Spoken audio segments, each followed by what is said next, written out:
Hello everyone, Secret Lair here, and a new update has come out during the middle of the week. I didn't have time to make the video right away, so I am making it now. Sorry for it being a little late. So the new hero has come out. He is Nikola Tesla. Nikola Tesla is a mage unit.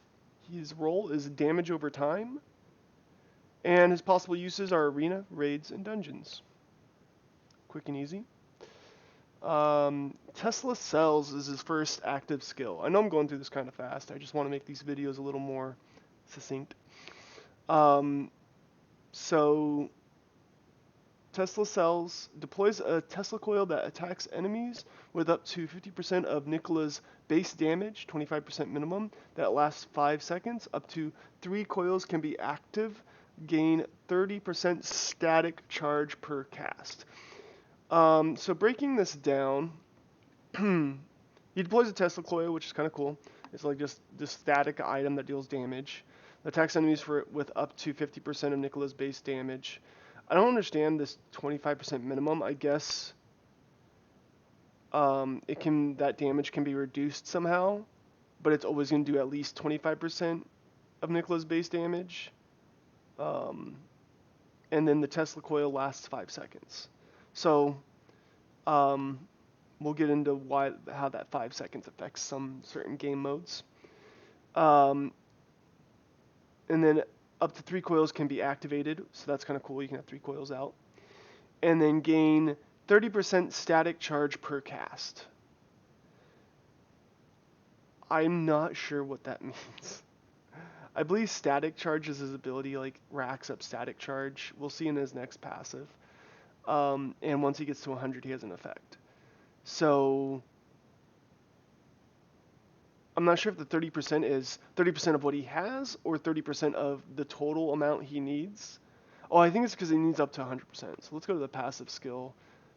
We'll switch the static charge because this, I feel like you guys need to know about this. Ally units taking and dealing damage creates charge in the air, powering up Nikola by 3% per charge. At 100%, Nikola gains 150% attack speed and auto attack arc onto nearby targets for up to 75% damage for 3 seconds. So this is where his so he's getting 30% with each coil he puts out. So when he gets to 100%, he goes crazy. So this static charge comes up really quick. It happens for 3 seconds, so it's nice, but it is better for longer fights. You might go, oh, isn't that good for boss fights? Well, that's where this 5 seconds come in, and that these things only last for 5 seconds. He's sure he'll have 3 coils out most of the time, probably, but he's just not dealing the same amount of damage as like Arachne does. But he does a really good damage over time. And then his next passive is Emergency Defibrillator. I think I pronounced that right, defibrillator. Yeah, it's so hard to say. And you'll see that title of it was so long that it gets into the picture they had that I took. I probably could have taken a better picture of that, of the clock. But cannot be taken under 1 health. So already you're like, what? So when taking fatal hit, he gains 4 seconds of immortality. So this is very impressive. Like, it sounds very good. He's going to be immortal for 4 seconds. So when he takes a fatal hit, he goes into this immortal state, which sounds great on paper. If an enemy dies within this period, the effect ends and Nikola heals for 50% of his missing health. This is where it cannot be as great. So because Arachne is the best damage over time unit, when his ability ends and he heals 50% of his health, he's likely going to immediately die from Arachne. Until Arachne is out of the meta, Nikola Tesla, this ability just isn't as effective as it could be. Because you're going to kill, in raids, you're going to be killing fast. In arena, you're likely going to be killing fast and being killed fast. So this immortality is going to proc and then unproc really quickly unless the enemy doesn't have Arachne. So this ability is really good for dungeons. Not as good for arena and raids because I'm seeing it end too quickly.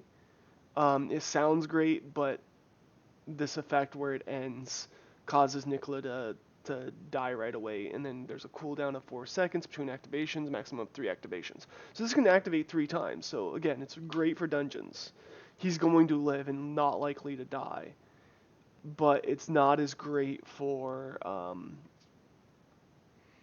arena and raids. And then boss fights, obviously, he's not as great because Arachne's just so much better. And he has more... Yeah, he just doesn't do as much damage as her. We already went over static charge. His attack speed goes up by 150%. And this means he gets his arcs out fast because he goes up to 10 charges on his active skill really, really fast. And so he'll get 3 of those things out really fast, especially in dungeons. And then you have portable generator. Said Nicola instead of Nicola. He starts with 10 charges, so that means he gets his active out right away. So he gets 1 generator out at the beginning of the fight, that's nice. I mean, his generator takes like 1 or 2 seconds to land, and once it lands, it starts doing damage. So at 2 seconds, you already have an AoE that's doing about 50% of his base damage. So you're now doing his damage, which is 100%, plus his base damage of 50% to the enemies in that area, which is, it's nice, but I still don't understand the 25% minimum. Maybe Fiery can explain that. His magic mastery looks pretty good. I can't remember what the other unit's magic mastery is. His magic armor and magic HP, I mean, you really don't care about those stats, but they look decent. So overall, his DOT may get nerfed later on. He's not as, like, big in damage as Arachne, but because both of them are so good at damage over time, putting them together just makes it that much more punishing. And then his attack speed buff might be nerfed eventually. I don't see him being too nerfed, really. Arachne's being nerfed to the ground, yet she's still meta. So I don't think he's gonna be nerfed too hard. It's hard because if you nerf damage over time too hard, then those units become absolutely useful and useless. Not useful, geez, absolutely useless. So it's kind of difficult to adjust damage over time characters, because even one little tick of less damage all of a sudden makes them way less more effective because their damage multiplies because it's damage over time. So, summary, yes, you should pull from this banner. Any new banner you're going to want to pull from, plain and simple. I think this banner is more important than the Brynhild banner, because he is going to be useful for raids, and that raids affects you the most out of everything. And he probably will help with quicker fights in arena. And he'll probably be good for dungeons, so you can do him in the vent dungeon. Beyond that, please like and subscribe, and I hope you liked this video.